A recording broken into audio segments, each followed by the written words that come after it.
Hi friends, welcome to amazing cooking. ഇന്ന് ഒരു നാടൻ സാമ്പാർ റെസിപ്പിയുമായിട്ടാണ് ഞാൻ വന്നിട്ടുള്ളത്. അതിനുവേണ്ടി ഇൻഗ്രീഡിയൻസ് ആണ് എടുത്തു വെച്ചിട്ടുള്ളത്.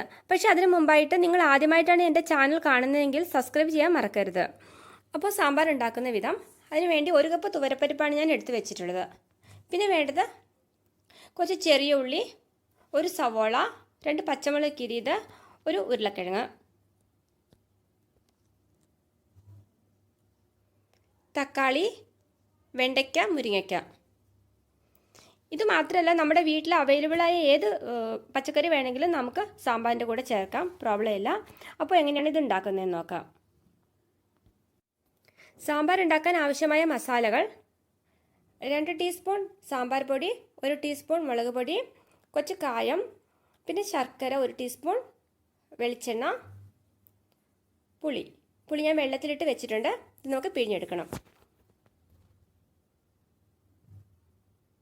സാമ്പാർ താളിച്ചൊഴിക്കാൻ ആവശ്യമായ സാധനങ്ങൾ: 2 ചെറിയ ഉള്ളി ചെറുതായിട്ട് അരിഞ്ഞത്, വറ്റൽമുളക്, കറിവേപ്പില, കടുക്, ഉലുവ. ഇപ്പോൾ കുക്കർ നന്നായിട്ട് ചൂടായിട്ടുണ്ട്. അതിനകത്തേക്ക് എടുത്തു വെച്ചിട്ടുള്ള തുവരപ്പരിപ്പ് ചേർത്ത് കൊടുക്കുക. എന്നിട്ട് അതിന് വേവാൻ ആവശ്യമായിട്ടുള്ള വെള്ളം ചേർത്ത് കൊടുക്കുക.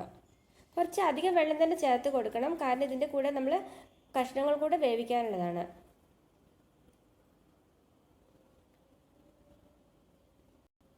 ഇതിലേക്ക് എടുത്തു വെച്ചിരിക്കുന്ന കഷ്ണങ്ങളായ ഉരുളക്കിഴങ്ങ്, സവോള, ചെറിയ ഉള്ളി, പച്ചമുളക് ഇതെല്ലാം ചേർത്ത് കൊടുക്കുക.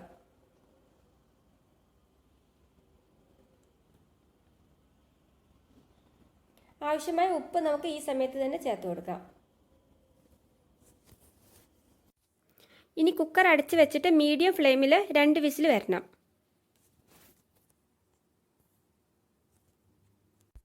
കുക്കറിൻ്റെ സ്റ്റീം മുഴുവനായും പോയിട്ടുണ്ട്. ഈ സമയത്ത് നമുക്കിതൊന്ന് തുറന്നു നോക്കാം.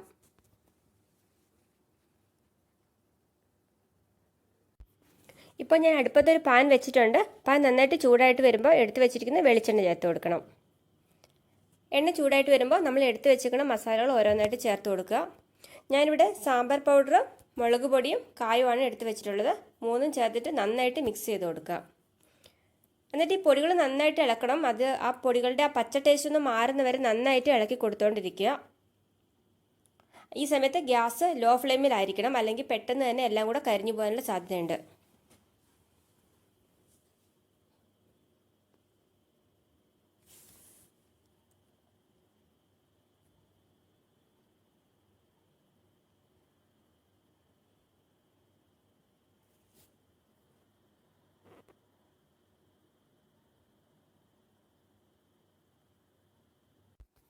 ഇപ്പോൾ മസാല നന്നായിട്ട് മൂത്ത മണം വരുന്നുണ്ട്.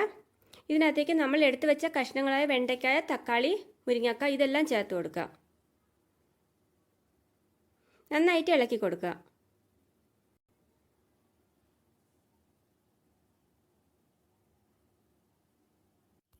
ഇപ്പോൾ കഷ്ണങ്ങളിലൊക്കെ നന്നായിട്ട് മസാല പിടിച്ചിട്ടുണ്ട്. നമുക്കിനി ഇത് തയ്യാറാക്കി വെച്ചിരിക്കുന്ന പരിപ്പിലേക്ക് ചേർത്ത് കൊടുക്കാം.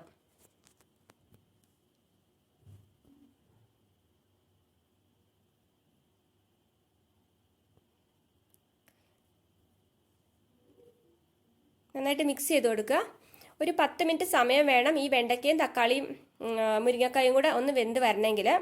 അതല്ല, പെട്ടെന്ന് തന്നെ നമുക്ക് സാമ്പാർ ഉണ്ടാക്കണം എന്നുണ്ടെങ്കിൽ 1 വിസിൽ കൊടുത്താലും മതിയാവും. ഇപ്പോൾ എനിക്ക് സമയമുണ്ട്. അപ്പോൾ 10 മിനിറ്റ് സമയം എടുത്തിട്ട് നന്നായിട്ട് വെന്ത് കഷ്ണങ്ങളൊക്കെ നന്നായിട്ട് സോഫ്റ്റ് ആയിട്ട് വരട്ടെ. ഇപ്പോൾ കഷ്ണങ്ങളൊക്കെ നന്നായിട്ട് വെന്തിട്ടുണ്ട്, നല്ല തിള വരുന്നുണ്ട്. അപ്പോൾ ഈ സമയത്ത് നമുക്ക് എടുത്ത് വെച്ചിരിക്കുന്ന പുളിവെള്ളം ചേർത്ത് കൊടുക്കാം. പുളിവെള്ളം ചേർക്കുമ്പോൾ കുറച്ചായിട്ട് ചേർത്ത് കൊടുക്കണം. പുളി ഒരുപാടാകാൻ പാടില്ല. കൂടുതൽ പുളിയുടെ ടേസ്റ്റ് വന്നിട്ടുണ്ടെങ്കിൽ ബാക്കി മസാലയുടെ ടേസ്റ്റൊക്കെ അതിനകത്തങ്ങോട്ട് മുങ്ങിപ്പോവും. അപ്പോൾ അതനുസരിച്ചിട്ട് വേണം ചേർത്ത് കൊടുക്കാനായിട്ട്. എന്നിട്ട് ഇത് എല്ലാം കൂടെ ഒന്ന് നന്നായിട്ട് തിളച്ച് മിക്സായിട്ട് വരട്ടെ. സാമ്പാർ തിളയ്ക്കുന്ന നേരം കൊണ്ട് നമുക്ക് വേറൊരു അടുപ്പിൽ പാൻ വെച്ചിട്ട് താളിക്കാൻ ആവശ്യമായിട്ടുള്ള എണ്ണ ഒഴിച്ചു കൊടുക്കുക. എണ്ണ ഒന്ന് ചൂടായിട്ട് വരട്ടെ. അപ്പോൾ കടുക് ഇട്ട് കൊടുക്കണം.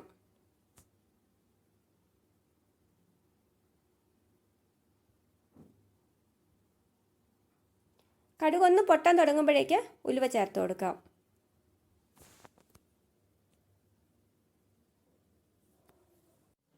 ഇപ്പോൾ നമ്മുടെ കടുക് നന്നായിട്ട് പൊട്ടി വന്നിട്ടുണ്ട്. ആ സമയത്ത് നമ്മൾ തയ്യാറാക്കി വെച്ചിരിക്കുന്ന ഉള്ളി, കറിവേപ്പില, മുളക് എല്ലാം ചേർത്തിട്ട് നന്നായിട്ട് മിക്സ് ചെയ്ത് കൊടുക്കുക. നന്നായിട്ട് ഇളക്കി കൊടുക്കണം.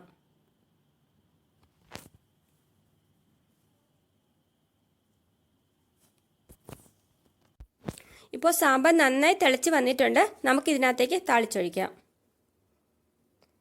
എന്നിട്ട് എടുത്ത് വെച്ചിരിക്കുന്ന ശർക്കര പൊടിച്ചത് കൂടി ചേർക്കാം. ഈ സമയത്ത് ഗ്യാസ് ഞാൻ ഓഫ് ചെയ്തിട്ടുണ്ട്. സാധാരണ ഗ്യാസ് ഓഫ് ചെയ്തിട്ടാണ് ഞാൻ ശർക്കര ചേർക്കാറുള്ളത്. എല്ലാം കൂടെ നന്നായിട്ടൊന്ന് മിക്സ് ചെയ്യാം. ഇനി നമുക്കിതൊരു സെർവിങ് ഡിഷിലേക്ക് മാറ്റാം. അപ്പോൾ നമ്മുടെ സാമ്പാർ തയ്യാറായി കഴിഞ്ഞു. നിങ്ങൾ എല്ലാവരും ഇത് വീട്ടിലുണ്ടാക്കി നോക്കണം. എല്ലാവർക്കും ഇത് വളരെയധികം ഇഷ്ടപ്പെടും. എന്നിട്ട് എന്നെ ഫീഡ്ബാക്ക് അറിയിക്കണം. അടുത്ത ദിവസം ഇതിലും നല്ലൊരു റെസിപ്പിയുമായിട്ട് വരുന്നവരേക്കും ബൈ ബൈ.